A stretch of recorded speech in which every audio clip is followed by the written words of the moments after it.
Hello and welcome back to Dronacharya IS YouTube channel. I'm Dr. Daman Benipal presenting you all daily current affairs covering 8th March 2022. इस video lecture में हम आज के the Hindi newspaper में आए हुए वो सभी इम्पॉर्टेंट न्यूज़ आर्टिकल्स कवर करेंगे जो कि हमारी UPSC preparation point of view से इम्पॉर्टेंट हैं. So let's begin with it. तो चलिए शुरुआत करते हैं आज के हमारे पहले न्यूज़ आर्टिकल के साथ. It is about Russia Ukraine conflict. ये जो रशियन इन्वेजन जो हुई है यूक्रेन की, इसकी जो रेमिफिकेशंस हैं, जो इफ़ेक्ट्स हैं, they are felt all across the globe. Specially because of this conflict जो क्रूड ऑयल प्राइसेस हैं, they are boiling like anything. Crude oil prices इस वक्त 14 ईयर्स हाई का जो मार्क है वहाँ तक पहुँच चुके हैं, जिसके चलते Indian rupee has also fallen against US dollar. Indian rupee almost 77 हो चुका है against 1 US dollar because ultimately high crude oils की वजह से हमारा जो safe haven है it's gonna flow into dollars. तो बेसिकली इस कॉन्फ्लिक्ट की वजह से क्रूड ऑयल प्राइसेस में पैराबोलिक राइज देखने के लिए मिला एंड जिसका अल्टीमेटली जो इफ़ेक्ट है वो कमोडिटी प्राइसेस के ऊपर पड़ रहा है and it is ultimately fuelling inflationary risk. And in सब के चलते जो हमारा रुपी डॉलर का जो एक्सचेंज रेट है इस पे सीधा असर इसका हो रहा है and Indian rupee has almost fallen to 77 against US dollar. Monday को it was around 76.93, so it is almost 77 against 1 US dollar. तो हमारा जो डोमेस्टिक करेंसी है इसमें काफ़ी सिग्निफिकेंट आउटफ्लो होने वाला है to manage the domestic equities. और जो ग्लोबल लेवल पे जो क्राइसिस चल रहा है it is definitely weighing on our currency. And इस वक्त एक ऐसा इन्वायरमेंट बन चुका है which is full of geopolitical uncertainty. And साथ ही में जो वेस्ट रशिया के ऊपर इकोनॉमिक सैंक्शंस लगा रहा है उसके चलते भी जो रशियन ऑयल है it is virtually blocked. So there is not enough oil to meet the demand and जिसके चलते जो इन्फ्लेशन प्रेशर है वो काफ़ी ज़्यादा फ्यूल अप हो रहा है. जब से रशिया ने अपना जो मिलिट्री ऑपरेशन है उसे ऑथराइज़ किया इन यूक्रेन, तब से ही जो ब्रेंट क्रूड ऑयल प्राइसेस हैं वो इंक्रीज़ हो रहे हैं. नाउ इफ़ वी अंडरस्टैंड कि जो क्रूड ऑयल प्राइसेस हैं ये इतना जंप क्यों कर रहे हैं, तो प्राइमरली इतना बड़ा स्पाइक सबसे पहले आ रहा है because of the supply side disruptions. Russia ने जो यूक्रेन की इन्वेजन की है इसकी वजह से जो सप्लाई साइड है that is getting disrupted. And along with this जो US और यूरोप ने, मेनली वेस्ट ने, जो रशिया के ऊपर सैंक्शंस लगाए हैं इसकी वजह से भी क्रूड ऑयल इंक्रीज़ हो रहा है. And last couple of months से ही लगातार क्रूड ऑयल प्राइसेस जो है वो इंक्रीज़ हो रहे हैं जब से रशिया और यूक्रेन के बीच में जो टेंशन्स हैं वो चलती जा रही हैं. एंड यहाँ पे एक और चीज़ इंपॉर्टेंट है that Russia is world's second largest oil producer. And there is also one more concern about the imbalance between demand and supply. Now जैसे ही ओमिक्रॉन वेव सबसाइड हुई है तो जो डिमांड है वो नॉर्मलाइज होने की तरफ जा रही है, जो ग्लोबल इकोनॉमी है वो रिकवर कर रही है और नॉर्मल ट्रेंड्स हमें देखने के लिए मिल रहे हैं. तो जिसकी वजह से डिमांड बढ़ रही है, but on the other hand इस जियोपॉलिटिकल क्राइसिस की वजह से सप्लाई साइड में डिसरप्शंस होने की वजह से, तो जैसे ही डिमांड और सप्लाई मैच नहीं कर पा रहे, so the crude oil prices are increasing. Now ये जो क्रूड ऑयल प्राइसेस इंक्रीज़ हो रहे हैं इसमें इंडिया के ऊपर क्या इम्पैक्ट होगा. अगर हम इंडियन इकोनॉमी की बात करें तो किस तरह ये जो प्राइसेस इंक्रीज़ हो रहे हैं it's going to impact. Now definitely इसका एक इन्फ्लेशनरी इम्पैक्ट ही होने वाला है. नाउ इंडिया की अगर हम देखें तो हमारी जितनी ऑयल रिक्वायरमेंट है उसमें से मोर देन 80% हम इंपोर्ट करते हैं. तो इंडिया अपनी ऑयल रिक्वायरमेंट्स को मीट करने के लिए 80% से ज़्यादा हम ऑयल को इंपोर्ट करते हैं. और अगर हम देखें कि जो हम टोटल इंपोर्ट्स करते हैं, इंडिया एज अ कंट्री जो टोटल चीज़ें इंपोर्ट करता है तो ऑयल उसका अराउंड 25% शेयर होल्ड करता है in terms of total imports. And ये जो ऑयल प्राइसेस जब राइज कर रहे हैं it will impact our current account deficit. Now हमने रिसेंटली भी हमारी वीडियोज़ में करंट अकाउंट डेफिसिट डिस्कस किया था. It is basically the difference in the value of goods and services which are imported and exported इन दोनों के बीच में अगर हम इम्पोर्ट ज़्यादा कर रहे हैं एज़ कम्पेयर टू एक्सपोर्टिंग तो हम डेफिसिट में चले जाएंगे, अगर हम एक्सपोर्ट ज़्यादा कर रहे हैं एज़ कम्पेयर टू इम्पोर्ट तो हम सरप्लस में जाते हैं। तो इंडिया की अगर हम बात करें तो वी आर इन डेफिसिट। ये बेसिकली डिफरेंस है between the imported and exported goods and services. तो डेफिनेटली जो राइजिंग ऑयल प्राइसेस हैं it's going to impact our current account deficit as well. And इसी के साथ साथ क्रूड ऑयल प्राइसेस के अंदर जो राइज हो रहा है, यहाँ से जो एलपीजी और केरोसिन भी जो है इसके ऊपर भी इम्पैक्ट होने वाला है। It is expected to increase the prices of these as well. And इससे जो एलपीजी और केरोसिन पे सब्सिडी दी जाती है that is also expected to increase. तो बेसिकली जो हमारा सब्सिडी बिल है वो यहाँ से पुशअप हो सकता है because of the rise in crude oil prices. Now अगर हम इंडियन कंज्यूमर्स की बात करें तो ये जो हाई ऑयल प्राइसेस हैं ये किस तरह इम्पैक्ट करते हैं। नाउ जैसे ही क्रूड ऑयल प्राइसेस इंक्रीज़ होते हैं इसका मतलब क्या है कि हमारे जो पेट्रोल और डीजल प्राइसेस हैं वो भी इंक्रीज़ होते हैं। एंड अभी तक 2021 में काफ़ी ज़्यादा रिकॉर्ड हाई लेवल पे पेट्रोल और डीजल के प्राइसेस पहुंच गए थे। एंड जो पंप प्राइसेस थे वो नवंबर के अंदर थोड़े रिड्यूस हुए क्योंकि सेंट्रल गवर्नमेंट ने जो पेट्रोल और डीजल के ऊपर जो एक्साइज लगता है उसे कट कर दिया था।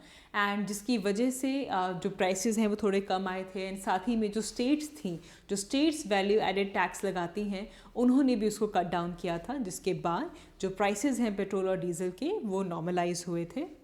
एंड जब से ये टैक्स कट्स हुए थे जो ऑयल मार्केटिंग कंपनीज़ हैं उन्होंने जो प्राइसेस हैं उनको रिवाइज़ नहीं किया था।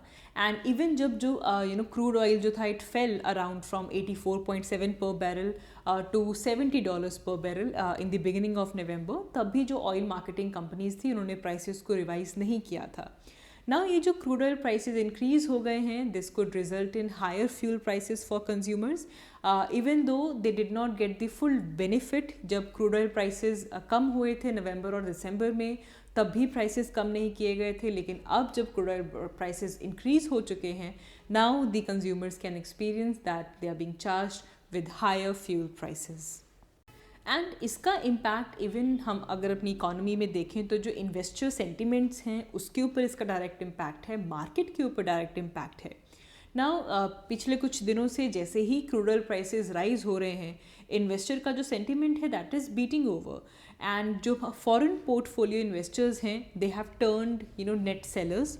एंड अभी तक उन्होंने इंडियन इक्विटीज़ अगर हम जनवरी और फरवरी मंथ देखें तो इंडियन इक्विटीज़ से around 51,703 crore rupees pull out कर लिए हैं and which has led to the decline and volatility in our equity market.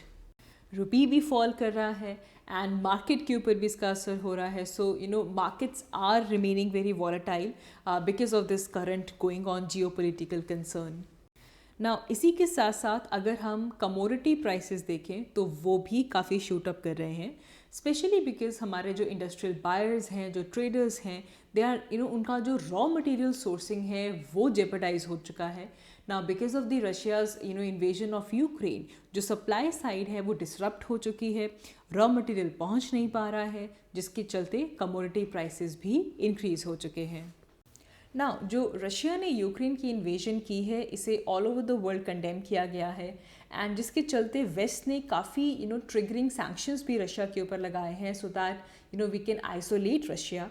And जो कमोडिटी मार्केट्स हैं they are of course shaken because of the western sanctions जो कि Russia के ऊपर लगाए गए हैं। एंड ये भी कहा जा रहा है कि जो सैंक्शंस हैं इनको वाइडन अप किया जाएगा and it will include Russian oil as well. And इसी के साथ साथ इस पॉइंट को भी हम डिस्कस करेंगे कि यूएस एंड यूरोपियन अलाइज जो हैं दे आर कंसिडरिंग कि जो सैंक्शंस रशिया के ऊपर लगाई जा रहे हैं उसमें रशियन ऑयल को भी इंक्लूड किया जाए एंड बैन किया जाए टू इम्पोर्ट रशियाज़ ऑयल। और इसी के साथ साथ जो लॉजिस्टिक्स सेक्टर में जो टर्मोइल आया है, जो रशिया यूक्रेन वाला जो एरिया है वहाँ से flow of grains, flow of metals ये पूरे तरीके से ब्लॉक हो चुका है which is interrupting with the supply side of raw material and ultimately shooting up the commodity prices.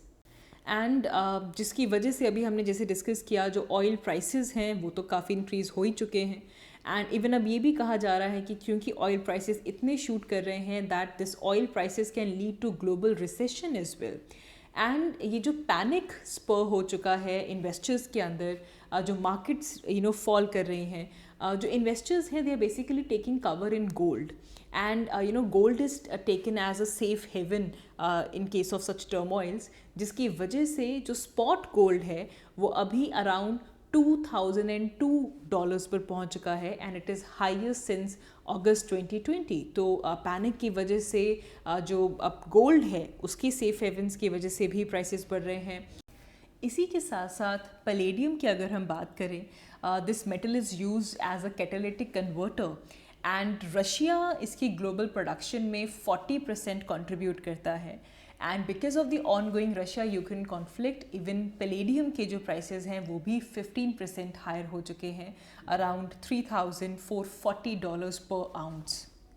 Similarly जो इंडस्ट्रियल मेटल्स हैं लाइक निकल, इनके प्राइसेस भी इंक्रीज हो चुके हैं because of the global supply chain disruption and जो prices oil prices बढ़ रहे हैं तो निकल के प्राइसेस भी अराउंड 30% इंक्रीज हो चुके हैं। एंड यहाँ पे भी नोट करना होगा that Russia is also the third largest nickel producer. तो ये सभी पॉइंट्स हमने यहाँ पे टच किए that what are the main factors जिनकी वजह से जो ऑयल प्राइसेस है वो इंक्रीज़ कर रहे हैं, किस तरह से जो इवन कमोडिटी प्राइसेस हैं वो यहाँ पे इंक्रीज़ कर रहे हैं, इंडियन इकोनॉमी के ऊपर इसका क्या असर होगा एंड किस तरह ये प्रिडिक्ट किया जा रहा है that we can see oil led global recession as well. आगे बढ़ते हैं। हमारा next news article Malayalam channel Media One case से रिलेटेड है। सबसे पहले इस केस का बैकग्राउंड समझते हैं। इंफॉर्मेशन एंड ब्रॉडकास्टिंग मिनिस्ट्री ने ये इन्फॉर्म किया that media one news channel का जो ब्रॉडकास्टिंग लाइसेंस है वो कैंसिल कर दिया गया है और इसे लेकर होम मिनिस्ट्री का जो ऑर्डर था उसे साइड किया गया that this has been done on the grounds of national security and public order and that Home Ministry has denied the security clearance to this particular channel. जिसके बाद जो companies channel को run करती है they filed a writ petition and Kerala High Court they basically upheld the order of Union Ministry of information and Broadcasting which revoked the broadcasting license which was granted to the Malayalam news channel Media One. And now Supreme Court has agreed to an appeal which is filed by this particular channel against Kerala High Court's decision which upheld the government's move to not to renew the license of Media One TV channel. Now अगर हम यहाँ पे देखें कि Kerala High court ने ये जो order दिया था मीडिया वन केस में वो ऑर्डर क्या था। नाउ बेसिकली कोर्ट ने जो गवर्नमेंट का स्टैंड था उसे ही बेसिकली एंडोर्स किया कि ये एक नेशनल सिक्योरिटी का इशू है and therefore there is no need to observe the principles of natural justice. Along with this, Kerala High Court, they accepted the submission of documents which was given by government in a sealed cover and agreed with authorities कि yes, there were some intelligence inputs that warranted that there should be denial of security clearances. Now यहाँ से जो court का decision आया है अगर हम इसकी इन्फ्रेंस देखें तो जो हमारी इमर्जिंग ज्यूरिस्प्रूडेंस है उसके बिल्कुल अगेंस्ट जाता है कि कोई भी रिस्ट्रिक्शंस लग सकती है फंडामेंटल राइट्स के ऊपर which is not even reasonable, but also with the stand की जो टेस्ट ऑफ प्रोपोर्शनैलिटी है ये उसके भी अगेंस्ट जाता है। जो ब्रॉडकास्टिंग है इसके अंदर इंटरकनेक्टेड राइट्स हैं concerning from media's freedom to disseminate information, freedom to consume information which fall under the framework of freedom of speech and expression which is our fundamental right under Article 19. And even court का जो verdict था it has negated not only the channel's right to broadcast but also viewers' right to know. And even recently हमने even Pegasus case भी discuss किया था जिसके अंदर court ने ये जो एक पहले से जो प्रेसिडेंट सेट बना हुआ है कि कोई भी जो नेशनल सिक्योरिटी का मैटर है उसमें कोर्ट नहीं आ सकती, कोर्ट ने इस इशू को डिसमिस किया था and they said that you can not avoid any judicial examination just because that issue is belonging to national security framework. तो इसको लेकर रिसेंटली भी पेगासस केस में सुप्रीम कोर्ट ने ये जजमेंट दी है and it basically endorse the right to privacy and इसमें जो नेशनल सिक्योरिटी का जो पर्सपेक्टिव दिया गया it does not give government a free pass to raise any Spectre any issue in the name of national security. And क्योंकि ये जो broadcasting का जो लाइसेंस था वो ministry of information and broadcasting ने इसे कैंसिल किया था, so there are so many powers to ministry of INB as well. So INB के पास जो भी कंटेंट है उसे रेगुलेट करने की सोल पावर है, लेकिन जो मिनिस्ट्री है it depends upon other ministries for inputs as well as for the intelligence agencies as well. Well इससे पहले आईएनबी मिनिस्ट्री के पास जो पावर्स थी that was to regulate all the sectors, be it TV channel, newspaper, magazine, movies in a particular theatre, TV, radio, except for internet. लेकिन 2021 में information technology intermediate guidelines and digital media ethics code rules आए थे and it extended the regulatory power of I and B ministry over internet content as well, जिसके अंदर जो digital news platforms हैं वो भी इंक्लूड होते हैं एंड जो ओटीटी प्लेटफॉर्म्स हैं like Netflix, Amazon Prime, Hotstar, ये सब यहाँ पे इंक्लूड होते हैं। एंड टीवी चैनल्स को ट्रैक करने के लिए we have cable TV network rule 1994, जिसके अंदर मिनिस्ट्री का एक इलेक्ट्रॉनिक मीडिया मॉनिटरिंग सेल है जो कि इन चैनल्स के जो प्रोग्रामिंग्स हैं उन सबको ट्रैक करते हैं just to see that there is no violation. And जो वायलेशन है, अगर वायलेशन होती है, it can lead to revocation of a channel's licence for sending their content to a satellite, या फिर उनके जो डाउनलोडिंग लिंक हैं वो वहाँ पे सस्पेंड हो जाते हैं। नाउ अगर हम ये देखें कि किस तरह का कंटेंट अलाउड है, so as such there is no specific laws that what kind of content are allowed और prohibited in terms of print and electronic media, radio, films और ओटीटी। लेकिन जो कंटेंट है किसी भी प्लेटफॉर्म पे it has to follow the free speech rule of a particular country. Now अगर हम इंडिया का आर्टिकल 19 देखें which basically protects a freedom of speech, it also lists that there are certain reasonable restrictions, जिसके अंदर कोई भी ऐसा content which relates to security of the state or it relates to the our friendly relationship with foreign states, public order, decency, morality, इसके basis पे reasonable restrictions लग सकती हैं। एंड कुछ ऐसे इंस्टेंसेस भी हुए हैं जब कुछ ऐसे केसेस आए हैं against film makers, channels which are basically alleged offenses that they are hurting some religious sentiments। So अभी तक कोर्ट्स दे रिकग्नाइज कि जो जुडिशियल रिव्यू का स्कोप है when it comes to the matter of national security it is limited. And कोई भी ऐसा claim जो कि कोई भी पर्टिकुलर एक्शन गवर्नमेंट करती है इन the name of national security, उसको लेकर जो डिटेल्स हैं उसको डिस्क्लोज करने को लेकर रिलेक्टेंट रहती हैं। But if this practice of using confidential intelligence claims to revoke the permission given to a channel to operate is encouraged, then the freedom of media will be in great danger. आगे बढ़ते हैं। हर साल 8 मार्च को celebrate किया जाता है as International Women Day all around the globe. And ये जो विमेंस डे है it basically traces the history of the feminist movements in Europe and America in early 1900s। 1900s में यूरोप और अमेरिका में काफ़ी फेमिनिस्ट मूवमेंट्स चल रहे थे and it basically marks the day जब ये फेमिनिस्ट मूवमेंट्स मेन स्ट्रीम हुए when they were adopted by United Nations in 1977। जिसके बाद 1996 में यूनाइटेड नेशंस ने अनाउंस किया celebrating the past and planning for the future.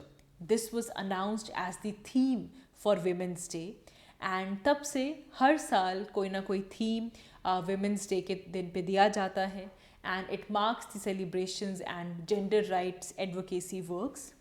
And 2022 के लिए यूनाइटेड नेशंस ने विमेंस डे पे जो थीम दिया है that is of gender equality today for sustainable tomorrow. मैं दोबारा रिपीट करती हूँ, gender equality today for a sustainable tomorrow. This is the theme which is given to International Women Day by United Nations which basically aim to recognise women who are working to build a more sustainable future. And इस साल even जो International Women's Day का जो campaign theme है that is #break the bias।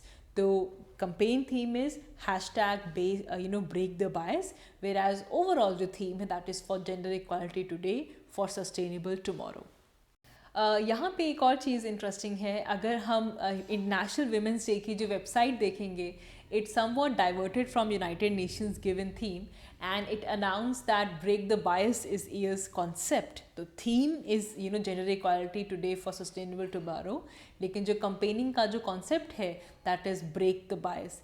And इसे लेकर website ने explain किया है that this is the values जो इस थीम के हैं, that a world should be free of bias, any type of stereotypes और discrimination. They need a world that is diverse, equitable and inclusive, and a world where the differences is valued and celebrated. And यहाँ पे एक और interesting fact भी है, people are symbolising this theme with the Wakanda Forever's gesture, जो कि 2018 में movie आई थी ब्लैक पैंथर. वहाँ पे जो जेस्चर था, the sign which is made by crossing one's hand in X shape, जैसा कि आप यहाँ पे देख भी सकते हैं, एक्स शेप की फॉर्म में ये साइन बनाया जाता है in front of one's chest. This basically denotes excellence, pride and power. आगे बढ़ते हैं. हमारा next news article back to school campaign से रिलेटेड है. वेल, सेंट्रल गवर्नमेंट ने back to school campaign launch किया है, जिसके अंदर एटलीस्ट 4 लाख यंग गर्ल्स को जो कि आउट ऑफ स्कूल हैं उनको फॉर्मल एजुकेशन सिस्टम में लाया जाएगा. वेल, इसी के साथ साथ under this new Saksham Anganwadi scheme which is run by women and child development ministry, इस स्कीम के अंदर 11 to 14 एज ग्रुप के जो एज में जो गर्ल्स आती हैं, they will not receive anganwadi support, and जो फोकस है it will shift to 14 to 18 year old. तो 11 to 14 year old को आंगनवाड़ी सपोर्ट नहीं मिलेगी under the new Saksham Anganwadi scheme, and the focus will shift to 14 to 18 years old. Well, ये जो back to school campaign है, इसके अंदर जो गर्ल स्टूडेंट्स को एनरोल करवाया जाएगा स्कूल में, this will be solely driven by anganwadi workers along with in collaboration with district education officers. They will be also supported by a tracking system which is used by Women and Child Development and Education Ministry. इसी दौरान UNICEF की भी एक report को launch किया गया. UNICEF conducted a सर्वे जिसके अंदर 50,000 इंडियन एडोलेसेंट्स का सर्वे किया गया ड्यूरिंग कोविड-19 पैंडमिक. एंड इस सर्वे की ये रिपोर्ट आई दैट 90% जो रिस्पॉन्डेड थे, they were enrolled in a school, and a third of them, they knew at least one girl who had dropped out. And ये जो ड्रॉप आउट्स हुए थे, वो बच्चियाँ या तो डोमेस्टिक वर्क्स में एंगेज हो गई या फिर they got married. And at least a third of these girls जो कि ड्रॉप आउट जिन्होंने किया है, they wish to return to school. And जो रिस्पॉन्डेंट्स हैं उन्होंने सजेस्ट किया कि कुछ ऐसी स्ट्रैटेजीज़ होनी चाहिए जिससे उन गर्ल्स के जो पेरेंट्स हैं उनको कन्विंस किया जा सके that the girls are safe in school. And जो उनके कम्यूट को लेकर कुछ साधन होने चाहिए, एंड जो गवर्नमेंट के प्रोग्राम्स हैं उसको लेकर बेटर अवेयरनेस मिल सके. एंड इवन गवर्नमेंट की काफ़ी सक्सेस रही है to bring the adolescent girls into the school system, लेकिन इसमें काफ़ी शार्प फॉल हुआ in the drop out girls who were dependent upon anganwadi system for nutrition and skilling support. And अगर इसको लेकर हम 2018 और 19 का डाटा देखें तो दे वर 11.88 lakh girls in the age group of 11 to 14 years, जो कि जो स्कीम फॉर एडोलेसेंट गर्ल्स आंगनवाड़ीज़ में जो है उसका हिस्सा थी. लेकिन ये 2021 आते आते जो नंबर था ये ड्रॉप हो गया टू 5.03 लाख ओनली. तो अब जो ये न्यू सक्षम आंगनवाड़ीज़ आए हैं जिसके अंदर जो फोकस है वो 14 to 18 years old पे किया जा रहा है, ताकि वो 4 लाख जो कि अभी 11 to 14 के अंदर हैं, they are basically absorbed by the school. So इसे लेकर आंगनवाड़ी वर्कर्स एक मैप बनाएंगे of number of girls in a particular district, and जो लिस्ट है वो शेयर की जाएगी with education department, with local officials, and they will ensure that each girl was enrolled directly in the school system और in vocational training programmes या फिर कोई skill centre जो है या फिर ओपन स्कूलिंग के अंदर उनको एनरोल किया जाएगा. एंड इसे लेकर इवन एजुकेशन मिनिस्ट्री का जो प्रबंध पोर्टल है वहाँ से भी डाटा लिया जाएगा, and women and child development ministry का जो पोषण ट्रैकर है वहाँ से भी डाटा लिया जाएगा और इनको आपस में कंबाइन किया जाएगा और हर एक गर्ल का जो स्टेटस है वो डिटरमाइन किया जाएगा. And it will make sure कि कोई भी ऐसी गर्ल जो एजुकेशन सिस्टम में ना हो उन सबको एनरोल करवाया जाएगा. और इसे लेकर इवन आंगनवाड़ी वर्कर्स को भी इंसेंटिव्स दिए जाएंगे. The incentives will range from 500 to 1000 to counsel an adolescent girl dropout in their Anganwadi and to ensure that they are enrolled in that school. आगे बढ़ते हैं. हमारा next news article labour ministry के donate a pension scheme के बारे में है. Well, the Union Labour and Employment Ministry ने donate a pension scheme launch किया है. एंड इस स्कीम के अंदर इंडिया का कोई भी सिटीज़न किसी अनऑर्गेनाइज्ड वर्कर के बिहाफ पे उनका जो प्रीमियम अमाउंट बनता है under the pension scheme of प्रधानमंत्री श्रम योगी मानधन स्कीम, इसके अंदर कोई भी सिटीज़न किसी भी अनऑर्गेनाइज्ड वर्कर का जो प्रीमियम अमाउंट है वो पे कर सकता है. इसीलिए इस स्कीम का नाम है donate a pension scheme. And प्रधानमंत्री श्रम योगी मानधन स्कीम ये एक पेंशन स्कीम है. इसे 2019 में लॉन्च किया गया था. एंड इस स्कीम के अंदर कोई भी अनऑर्गेनाइज सेक्टर का वर्कर जो कि अभी 18 to 40 ईयर्स ऑफ एज में है, they can earn up to 15,000 a month, जिसके लिए they have to enroll for this pension scheme. And उनको एक प्रीमियम अमाउंट पे करना पड़ेगा between ₹55 to 200 depending upon their age. And जो अमाउंट वो पे करेंगे it would be matched by the government. And जैसे ही they will reach the age of 60, जो बेनिफिशरीज़ हैं उनको ₹3,000 मंथली पेंशन मिलनी शुरू हो जाएगी. एंड अभी तक इस स्कीम के अंदर 46.34 लाख एनरोलमेंट्स हो चुकी हैं. So donate a pension scheme के अंदर जो सिटीजन्स हैं ना, they can donate the premium contribution to their immediate support staff. अगर कोई आपका डोमेस्टिक वर्कर है, ड्राइवर है, हेल्पर, केयर गिवर, नर्स, आपके हाउस होल्ड में, एस्टैब्लिशमेंट में जो आपके इमीडिएट सपोर्ट स्टाफ है, आप उनका जो प्रीमियम है उसमें कंट्रीब्यूशन कर सकते हैं. एंड इसको लेकर जो डोनर हैं they can contribute minimum of 1 year, वो 1 साल तक कंट्रीब्यूट कर सकते हैं with the amount ranging from 660 to 2,400 rupees a year. And ये भी बेनिफिशरी की जो एज है उसके ऊपर डिपेंड करता है. एंड जो प्रीमियम है it can be paid through mandhan.in और by visiting the common service centre anywhere in India. So that is all for this video. हमने इस वीडियो में आज के पेपर के जो इम्पोर्टेंट टॉपिक्स थे उन्हें हमारी प्रिपरेशन के साथ लिंक करते हुए डिस्कस किया. आई होप आपको ये वीडियो अच्छी लगी and thanks for watching. I will see you in my next one. Thank you.